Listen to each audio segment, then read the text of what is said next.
చెప్తున్నాడు శ్రీకృష్ణుడు ధర్మరాజు గారితో. అతనికి పార్వతీశుడైనటువంటి పరమేశ్వరుడి యొక్క వరం ఉంది జరాసంధుడికి. ఆ జరాసంధుడికి ఉమేషుడు వరం ఇచ్చాడు శివుడు, నువ్వు ఆయుధముల చేత సంహరింపబడవని. అందుకే అతన్ని చంపడం అర్జునుడికి కూడా సాధ్యం కాదు. అర్జునుడు గాంధీవం పట్టుకుని బాణం వెయ్యాలి. ఆయుధం లేకుండా చంపాలంటే మల్ల యుద్ధంలో చంపేయాలి. మల్ల యుద్ధంలో చంపేయడానికి భీముడు ఒక్కడే చంపగలడు. భీమసేనుడు అంతటి బలవంతుడు, పరమేశ్వరుడికి అంత నమ్మకం. ఆయనకి ఏమిటి, కుంతీదేవికి అంతే నమ్మకం. అందుకే కదూ నేను వాడు చిన్న పిల్లాడిగా ఉన్నప్పుడు ఒళ్ళో పెట్టుకుంటే, మీరు ఆదిపర్వంలో విన్నారు, ఒళ్ళో పెట్టుకుని ఉండగా పులిస్తే గభాలను లేచి పరిగెత్తింది, కింద పడిపోయాడు ఆయన. పసిపిల్లాడు కింద పడిపోయి ఆ కొండ కింద ఉన్నటువంటి పెద్ద శిల మీద పడ్డాడు. శిల నుగ్గైపోయింది, పిల్లాడు అలాగే ఉన్నాడు. అంతటి మహాబలవంతుడు పుట్టుకతో భీమసేనుడు. కాబట్టి ఈ భీమసేనుడు మల్ల యుద్ధంలో చంపేస్తాడు జరాసంధుడిని. అంతకన్నా ఇంకో కారణాలు లేవు. ఎవరో వాడు, కీచకుడు, హిడింబాసుడు వీళ్ళందరూ నక్షత్రంలో పుట్టారు, అలా ఏం లేదు. భీమసేనుడు బలవంతుడు, ధర్మమునందున్నవాడు, అందుకుని చంపుతాడు. కాబట్టి ఈ భీమసేనుణ్ణి తీసుకెడతాను, అర్జునుణ్ణి కూడా తీసుకెడతాను నాతో పాటు. భీమార్జునుడిద్దరూ నా పక్కన ఉండాలి. ఎందుకని అంటే అర్జునుడు చంపడం కోసం కాదు, కృష్ణుడు పక్కన అర్జునుడు ఉంటే వాళ్ళిద్దరి యొక్క సంతోషం వేరు. ఒక్కొక్క చోట ఒక ఇద్దరి మధ్య అలా కలుస్తుంది. అలా కలిసి ఎన్నో విజయవంతమైన కార్యక్రమాలు చేస్తారు. పరమేశ్వరుడు అలా కూరుస్తాడు వాళ్ళని. కృష్ణార్జునుల్ని ఎత్ర యోగేశ్వర కృష్ణో ఎత్ర పార్థో ధనుద్ధర తత్ర శ్రీ విజయోభూతి. ఎక్కడ కృష్ణుడు అర్జునుడు ఉంటారో అక్కడ విజయమే. అర్జునుడు వెనక్కి కూర్చుని కృష్ణుడు ముందు కూర్చున్నాడంటే సారథ్యంలో విజయమే. మహారాజు బ్రహ్మచారి వచ్చినప్పుడు లేచి నిలబడి నీకేం కావాలని అడుగుతాడు. అందుకని స్నాతక వ్రతం చేసుకున్న వాళ్ళలా ముగ్గురు కూడా బయలుదేరి ఆ మగధ దేశాన్ని చేరుకున్నారు. చేరుకుని గిరివ్రజపురము, ఆ జరాసంధుడు పరిపాలించేటటువంటి రాజధాని, అక్కడికి వెళ్ళి ఓ కొండ మీద నిలబడి ఆ కొండ శిఖరం మించి చూపిస్తున్నాడు శ్రీకృష్ణ పరమాత్మ. చూపించి భీమార్జునులతో చెప్తున్నాడు, గోరథమును వృషభము వైహారము వృషగిరియు చైత్యకాద్రియు అనగా భూరిగిరులేను దీనికి శూరభటులు ఓలె కాచి చుట్టూను ఉండు. ఓ భీమార్జనులారా, ఇదిగో ఈ జరాసంధుడు పరిపాలించేటటువంటి రాజధాని నగరాన్ని గిరివ్రజము అని ఎందుకు పిలుస్తారంటే, మహాయోధులైనటువంటి భటులు చుట్టూ నిలబడి మధ్యలో మహారాజుని ఎలా కాపాడతారో అలా ఈ గిరివ్రజం అనేటటువంటి నగరం చుట్టూ 5 శిఖరములు ఉంటాయి, పర్వత శిఖరములు. ఈ 5 పర్వత శిఖరముల మధ్యలో రాజధాని ఉంటుంది. ఎవరూ లోపలికి ప్రవేశించలేరు. అవి సహజంగా సైనికుల్లా రక్షణ పడతాయి. ఆ 5 గోరథము వృషభము వైహారము వృషగిరి చైత్యకాద్రి అనబడేటటువంటి 5 కొండలు. ఈ 5 కొండల్ని దాటి ఏదో ఒక కొండ దాటి లోపలికి వెళ్ళాలి. వెడితే గిరివ్రజంలోకి వెడతాం. గిరివ్రజంలోకి వెళ్ళగానే జరాసంధుని యొక్క రాజధాని ప్రవేశం చెయ్యగానే మనం ఆయనకి హితులమో అహితులమో తెలిసిపోతుంది. అసలు మనం వెడదామనుకుని కొండ ఎక్కగానే తెలిసిపోతుంది. ఎందుకు తెలిసిపోతుందో తెలుసా భీమార్జనులారా? ఇక్కడ ఒక పెద్ద విశేషం ఒకటి ఉంది. గౌతమ మహర్షి ఈ వంశం వాళ్ళని అనుగ్రహించాడు. గౌతమ మహర్షి యొక్క అనుగ్రహము వలన తనకి కావలసిన వాళ్ళ శత్రువులా అన్నది జరాసంధుడు తెలుసుకోవడానికి ఇక్కడ ఒక ఏర్పాటు ఉంది. ప్రాచీనమైనటువంటి మగధరాజులు మానుషాదము అనబడేటటువంటి ఒక ఎద్దుని చంపారు.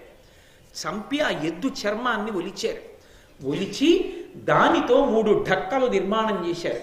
చేసి ఆ 3 ఢక్కలు పెట్టారు. ఢక్కలంటే పెద్ద పెద్ద డప్పులు ఉంటాయే, మన కపిల తీర్థంలో అసుర సంధ్య వేళలో ప్రదోష వేళ హారతులు ఇచ్చేటప్పుడు మోగిస్తారు. ఇంతంత చేతులు పెట్టి కొడతారు దాన్ని. అటువంటి ఢక్కలు 3 ఢక్కలు పెట్టారు. జరాసంధుడికి మిత్రులైన వాళ్ళు వస్తే ఊరుకుంటాయి. జరాసంధుడి శత్రువు ఎవరైనా మాయోపాయంతో కపట రూపంతో లోపలికి వెళ్ళినా ఢక్కలు మోగుతాయి. ఎవరూ కొట్టక్కర్లేదు, అవే మోగుతాయి. అవి మోగగానే జరాసంధుడు కనిపెడతాడు ఎవరో శత్రువు వస్తున్నాడని. కాబట్టి ఈ ఢక్కలు మోగకుండా ఉండాలంటే దాటితే కదా మోగుతాయి. ఈ ఢక్క దాటకుండానే ఈ ఢక్కల్ని బద్దలగొట్టేయాలి. వాటిని మన చేతులతో మన ముగ్గురు 3 ఢక్కల్ని బద్దలగొట్టాలి. అందుకొచ్చారు ముగ్గురు. ఇద్దరే వస్తే 3 ఢక్కల్ని ఒక్కసారి బదలగొట్టలేరు. ఇద్దరూ కలిసి ఇద్దరు కొట్టారనుకోండి మూడోది మోగేస్తుంది, తెలిసిపోతుంది. అందుకని ముగ్గురు వచ్చి ముగ్గురు 3 ఢక్కల్ని ఏకకాలంలో బదలగొట్టాలి. బదలగొడితే చర్మం చిరిగిపోతుంది, పైన ఆ తోలు చిరిగిపోతే ఇక ఢక్క మోగదు. అది చిరిగిపోయేటట్టుగా కొట్టాలంటే అంత కఠినమైనటువంటి వజ్రముల వంటి బాహువులు ఉన్న వాళ్ళై ఉండాలి. అందుకు తీసుకొచ్చాడు భీమార్జును. అది కృష్ణ భగవానుడి ప్రజ్ఞ అంటే. భగవంతుణ్ణి నమ్ముకున్న వాళ్ళకి భగవంతుడు అలా రక్షిస్తూ ఉంటాడు ఎప్పుడు. కాబట్టి దారుణ వజ్రచారు భుజదండములన్ బలవద్విచార గంభీరులు ధీరులక్షణమభేరులు మూటిని వ్రచ్చి చైత్యక స్ఫార నితంబ దేశమును భగ్నము చేసి గిరివ్రజంబున ద్వారమునందు చొచ్చి రతిదర్పితులా యదు కౌరవోత్తముల్.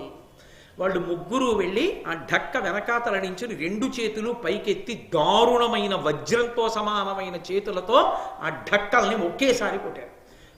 3 ఢక్కల మీద ఉన్న చర్మం చిరిగిపోయి ఇంకా ఆ ఢక్కలు పనిచేయడం మానేశాయి. మనం రాజుని చంపడానికి వెడుతున్నాం జరాసంధుణ్ణి, కాబట్టి మనం రాజద్వారంలోంచి లోపలికి వెళ్ళకూడదు, పెరటి ద్వారంలోంచి వెళ్ళాలి. పెరటి ద్వారంలోంచి వెళ్ళాలి అంటే ఈ చైత్యమనబడేటటువంటి కొండని బద్దలగొట్టి వెళ్ళాలి. కాబట్టి ఈ కొండ మధ్య భాగాన్ని బద్దలు కొట్టి దాంట్లోంచి రంధ్రం చేసి అందులోంచి ఎడదాం, రండి బద్దలు కొడదాం అన్నాడు. కృష్ణుడు భీముడు అర్జునుడు వజ్రముల వంటి తమ చేతులతో ఆ కొండ బద్దల కొట్టి దారి చేసుకుని వెళ్ళారు లోపల. ఆ గిరివ్రజం అనేటటువంటి నగరాన్ని చేరారు. అంటే లోపల ఉద్దేశ్యం ఎలా ఉందో దానికి తగినట్టే అనుష్ఠానం ధర్మం. కాబట్టి పెరటి ద్వారంలోంచి లోపలికి వెళ్ళారు. సుందరకాండలో స్వామి హనుమ అద్వారేణ మహాబాహు ప్రాకారమభిపుప్లువే ప్రవిశ్య నగరీం లంకాం కపిరాజ హితంకర. ఆ రాజద్వారంలోంచి వెళ్ళడం మానేసి ఆ ఒక్కసారి ద్వారాన్ని పట్టుకుని ఆ గోడ మించి దూకి లోపలికెడుతూ చక్రేధపాదం చవ్యంచా శత్రువునాం సతమూర్ధని ఎడంకాలు పెట్టి దిగుతారు. ఆ శత్రువు యొక్క తల మీద పాదం పెట్టి దిగినట్టే. నవవ్యాకరణ పండితుడు మహానుభావుడు కనుక అలా దిగారైన. అలా వీళ్ళు కూడా పృష్ఠభాగంలోంచి వెళ్ళారు.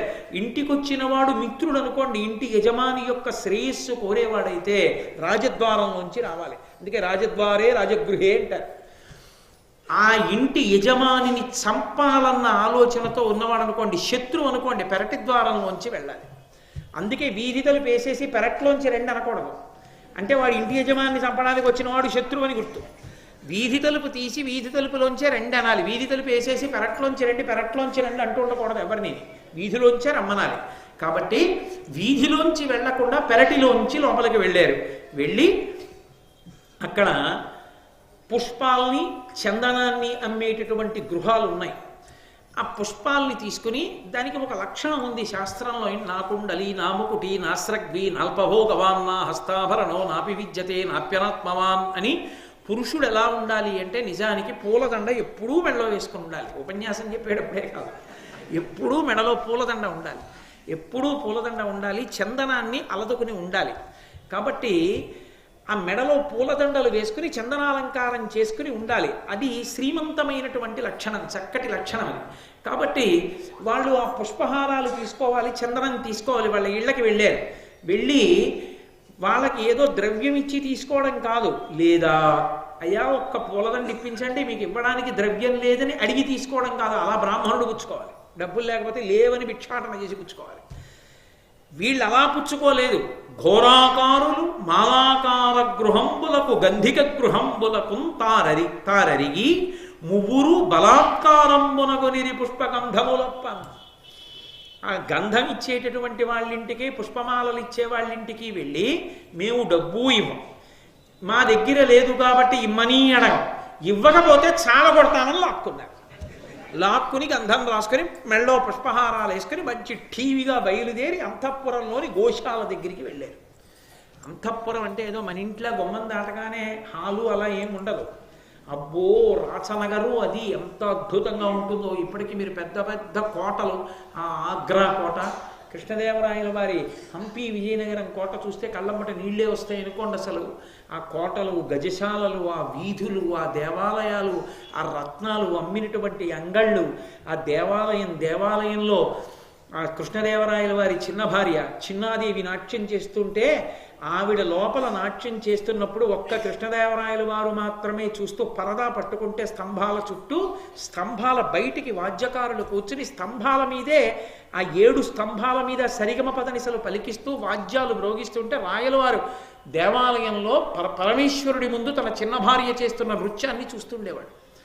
ఇప్పటికీ ముత్యాలు, వజ్రాలు, వైఢూర్యాలు రాసులు పోసి అమ్మినటువంటి అంగళ్ళు, పెద్ద పెద్ద అంగళ్ళ కొలను కనపడుతుంది. ఆ పక్కనే తుంగభద్రా నది, గజశాల, పెద్ద పెద్ద ఏనుగుల్ని కట్టినటువంటి గజశాలలు, బ్రహ్మాండమైనటువంటి విగ్రహాలు, అవన్నీ ఆ తొండాలు విరిగిపోయి ఆ విఘ్నేశ్వరుడికి ఆ దంతం విరిగిపోయి ఆ విరూపాక్షస్వామి ఆ విగ్రహాలు చూస్తుంటే కళ్ళ నీళ్ళు వస్తాయి నిజంగా. 6 నెలలు దోచుకున్నారట. అంటే ఎటువంటి రాసనగరులో చూడండి, అటువంటి అంతఃపురాలు.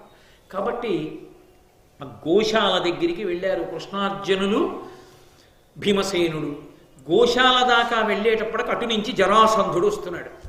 ఆయనకి ఎప్పటికప్పుడు ఉప్పు అందుతూ ఉంటుంది. ఎవరో 3 వచ్చారు, మాకు ఇమ్మని అడిగి పుచ్చుకోలేదు, ద్రవ్యం ఇచ్చి పుచ్చుకోలేదు, బలాత్కారంగా తీసుకుని చందనం రాసుకుని పూలదండలు వేసుకుని లోపలికి వెళ్ళారు 3 స్నాతక వృత్తులు. అప్పటికి అర్ధరాత్రి అయింది, 12.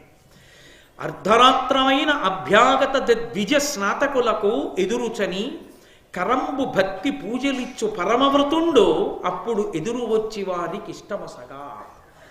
అభ్యాగతి అన్న మాటకు అర్థం ఉంది. అతిథి వేరు, అభ్యాగతి వేరు.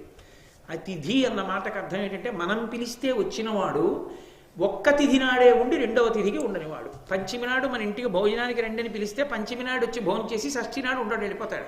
ఆయన అతిథి అంటారు. అభ్యాగతి అంటే మనం పిలవలేదు, భగవంతుడి పనుపన అనుకోకుండా ఆయనే వచ్చాడు మన ఇంటికి, అలా వస్తే అభ్యాగతి అంటారు. తను పిలవని వాళ్ళు ఎవరైనా కొత్తగా వచ్చారేమో వాళ్ళ కోరికలు తీర్చాలని రాత్రి 12 గంటలకు బయటకు వచ్చి తిరుగుతున్నట్టు ఎవరైనా ఉండిపోయారేమోనని, స్నాతక వృత్తులు ఎవరైనా ఉన్నారేమో వాళ్ళ కోరిక తీర్చాలని. వీళ్ళ 3 చూశాడు, గబగబా ఎదురెళ్ళాడు, వాళ్ళ చెయ్యి పుచ్చుకున్నాడు. మీకు ప్రీతితో మీకు కావలసినటువంటి కోరిక తీరుస్తాను, కాబట్టి మీకేం కావాలో చెప్పండి అన్నాడు. అని సురమునివరులకు వసుధామరులకు భక్తుండ ఉత్తమ క్షత్ర కులా చరితుండననిన ధరణీధరుడం మగధేశ్వరునకు తానిట్లనియన్. నేను బ్రాహ్మణుల పట్ల దేవతల పట్ల అపారమైనటువంటి భక్తి కలిగిన వాడిని, స్నాతక వృతులకు ఎప్పుడూ సేవ చేస్తూ ఉంటాను, మీకేం కావాలి చెప్పండి అని జరాసంధుడు తనని తాను పొగుడుకుంటూ మాట్లాడితే కృష్ణ భగవానుడు చూసన్నాడు, నువ్వు ఎటువంటి వాడివో నాకు తెలుసు, నువ్వు కొత్తగా చెప్పుకోవలసినటువంటి అవసరం లేదు.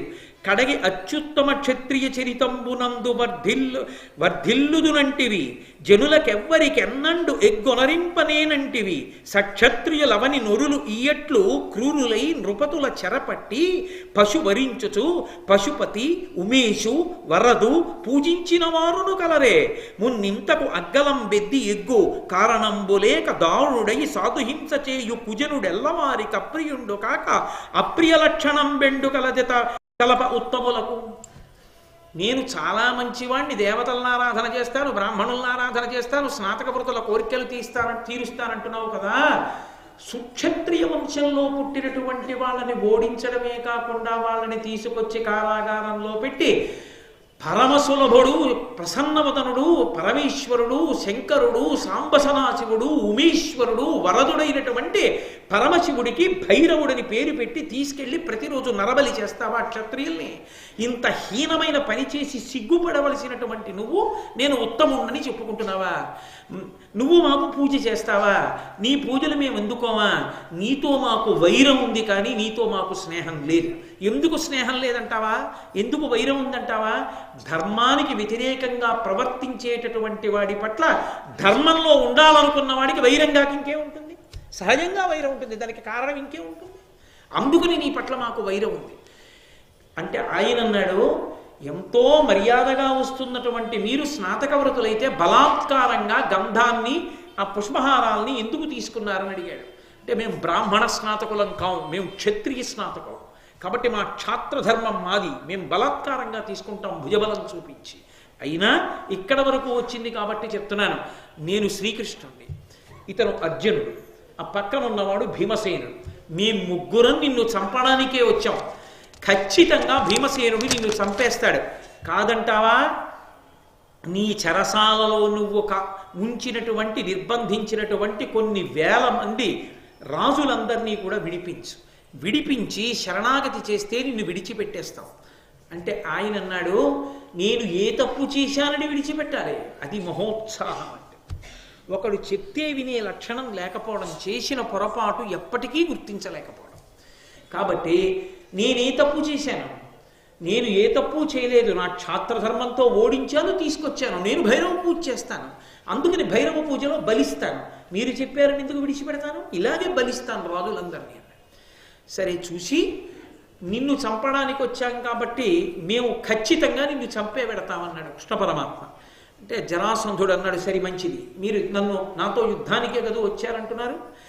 సమకట్టి సైన్యంబుతో నుండే తొడరి మీ మువ్వుర తోడ నుండే ఇద్దరతో నుండే నెక్కటి యొక్కనితో నుండే పొడిచెద దుర్బలమున నే ఆయుధంబున నిమ్మైపోరంగా నిష్టమయ్యది ఉత్సహింపొడినిన ఒక్కనితో బల్బు రుద్ధతులైపూని యుద్ధంబు చేయుట ఉచితమగునే అధిక బాహుబలులమైన మా మువ్వరయందు ఒక్కరిని మహాబలాఢ్యుని కోరికొనుము వాడు ఘోరాజిలో నిన్ను మొనసి మల్ల యుద్ధమున జయించు. ఆయన అన్నాడు, మీరు ముగ్గురు వచ్చారు నాతో యుద్ధం చేస్తానని. మీలో ఒకడు చేస్తాడా? ఇద్దరు చేస్తారా? ముగ్గురు చేస్తారా? మీ సైన్యం ఏమైనా ఉంటే మీ సైన్యం నా సైన్యంతో చేస్తుందా? ఎలా చేద్దాం యుద్ధం చెప్పండి, మీ ఇష్టమే అన్నాడు. అది అత్యుత్సాహం అన్న మాట యొక్క లక్షణం అలా ఉంటుంది. చూడండి, మీ ఇష్టమే చెప్పండి, ఎలా కావాలంటే అలా చేసి చంపేస్తానన్నాడు. అంత తేలిగ్గా, అంత అతిశయానికి చేరిపోయాడు. అలాంటి స్థితికి చేరిపోయిన వాడు తేలికగా పడిపోయేది గోతిలో దేనికో తెలుసా? మాటకే. కృష్ణుడు చాలా చమత్కారి, మహానుభావుడు, ఆయనకి తెలియంది ఏం లేదు. ఆయన అన్నాడు, మేము ముగ్గురం, నువ్వు ఒక్కడివి. నువ్వు ఒకడితో చేస్తావా, ఇద్దరితో చేస్తారా, ముగ్గురు వస్తారా అని నువ్వు అడగచ్చు. కానీ మాకు నీతి ఉంది.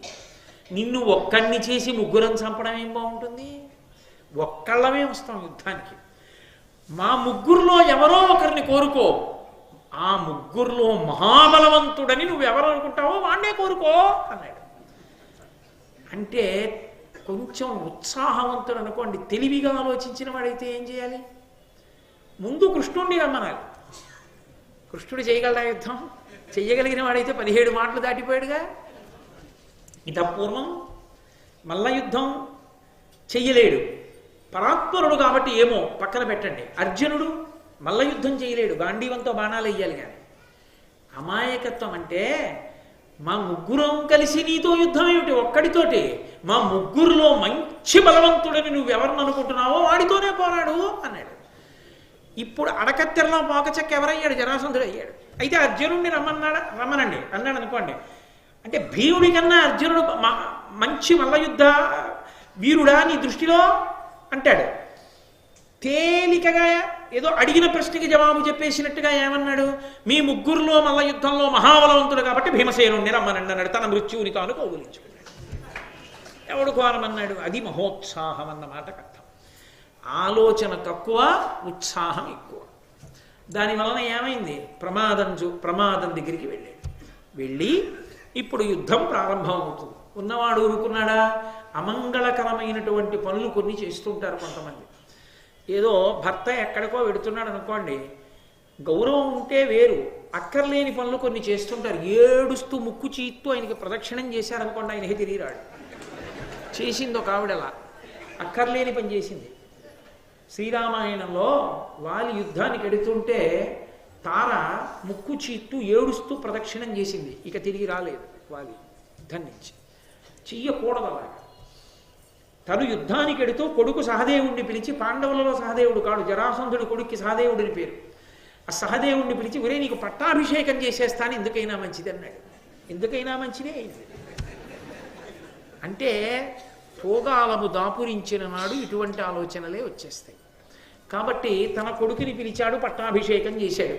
పట్టాభిషేకం చేసి రాత్రింబవళ్ళు ఎడతెరిపి లేకుండా కార్తీక మాస శుక్లపక్ష పాడ్యమి నాటి తెల్లవారుజామున యుద్ధం మొదలుపెట్టి త్రయోదశి నాటి రాత్రి వరకు కొట్టుకున్నారు ఇద్దరు.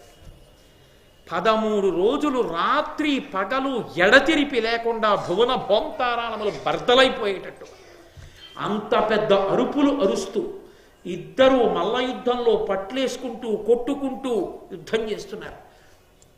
ఈశ్వరుని కృప ఎటుందో, ధర్మం ఎక్కడుందో అక్కడ బలం పెరుగుతుంది, ఎక్కడ ధర్మం లేదో అక్కడ బలం క్షీణించిపోతుంది. కాబట్టి జరాసంధుని యొక్క బలం క్షీణించిపోయింది.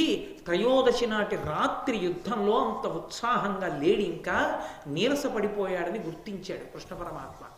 గుర్తించి భీమసేనుడి వంక చూసి అన్నాడు, విరహిత సత్వుడయ్య ప్రతివీరుడు వీని అశేష దారుణీశ్వర నికరాపరాధు అతి సాహసికున్వధించి నీ భుజ స్థిరత ఎలర్ప అయ్యి నిలదేవు బలంబున నీ బలంబు భాసురముగమాకు చూపుము విశుద్ధ యశోదిది మరుతత్మజ.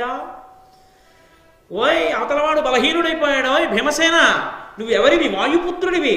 మీ నాన్న బలం ఎటువంటిది? ఇంతసేపా మీ నాన్న ప్రభంజనుడయ్యాడా? ఒక్కసారి గట్టిగా వీస్తే మహావృక్షములు కూకటి వేళ్లతో లేచిపోతాయి.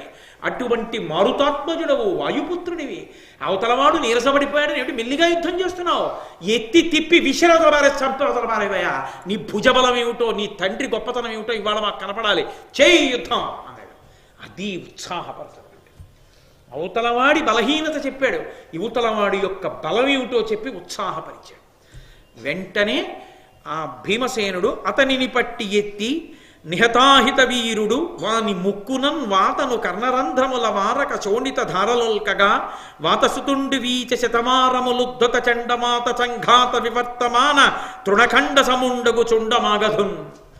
ఆ జరాసంధుణ్ణి ఒక్కసారి ఎత్తి పైకెత్తి పట్టుకున్నాడు. పట్టుకుని గట్టిగా నొక్కి పట్టి గిర్ర గిర్ర గిర్ర గిర్ర తిప్పి విసరడం, మళ్ళీ అక్కడికి పరిగెత్తుకెళ్ళడం, మళ్ళీ పట్టుకోవడం, మళ్ళీ ఎత్తడం, మళ్ళీ తిప్పడం.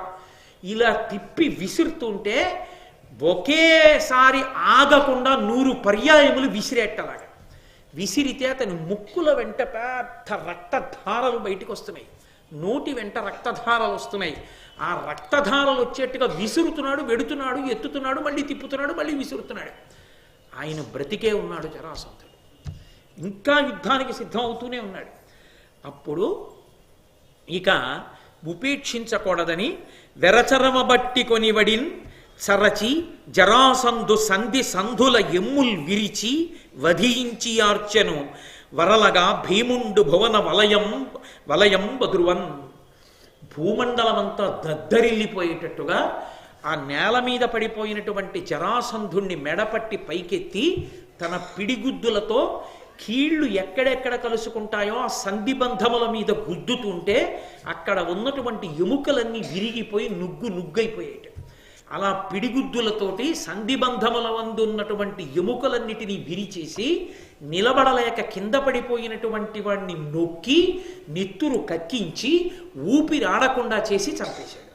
దాంతో జరాసంధుడు శరీరాన్ని విడిచిపెట్టేశాడు.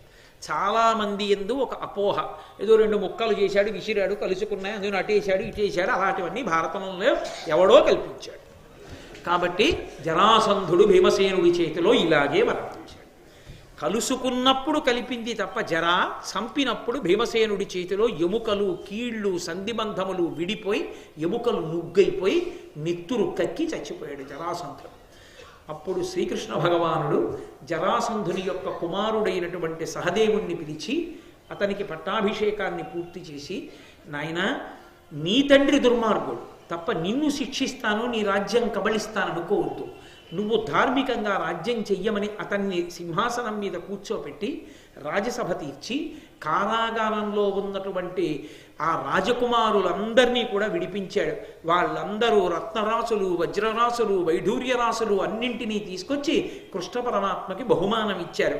గరుడధ్వజుండపుడు కరుణాసమేతుడై మాగధులకెల్లన భయమిచ్చి మొగి జరాసంధుచే నిగృహీతులయ్యున్న పృథివీపతుల విడిపించి చెరలు మోక్షితులైన సర్వక్షత్రియుల చేత సంశుద్ధ రత్న పుంజముల చేసి పూజితుండై తన తేజంబు వెలుగంగా సహదేవు అజ్జరాసంధతనయు ఓడకుండుమని తదున్నత రాజ్యంబునందు నిలిపి హృదయహారి వివిధ రత్నరాజి సుందరంబైన మగధేశు రథము తేరబనిచె రమణతోడా.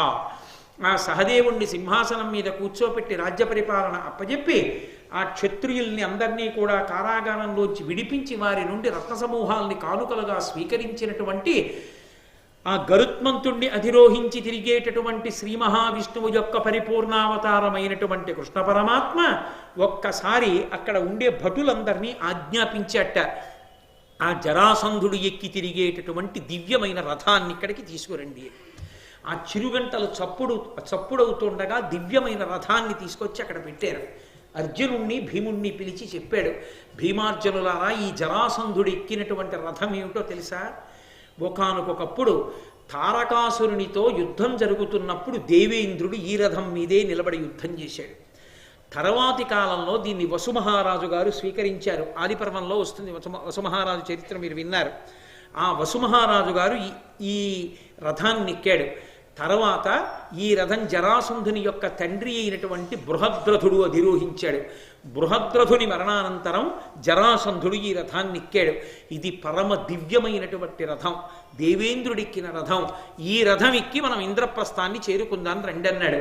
గరుత్మంతుణ్ణి మనసులో స్మరించినంత మాత్రం చేత గరుత్మంతుడు వచ్చాడు. ఆ గరుత్మంతుణ్ణి రథానికి సారథిగా ఉంచి ఆ రథం మీద కూర్చుని కృష్ణార్జునులు భీమసేనుడు ఇంద్రప్రస్థపురాన్ని చేరుకున్నారు.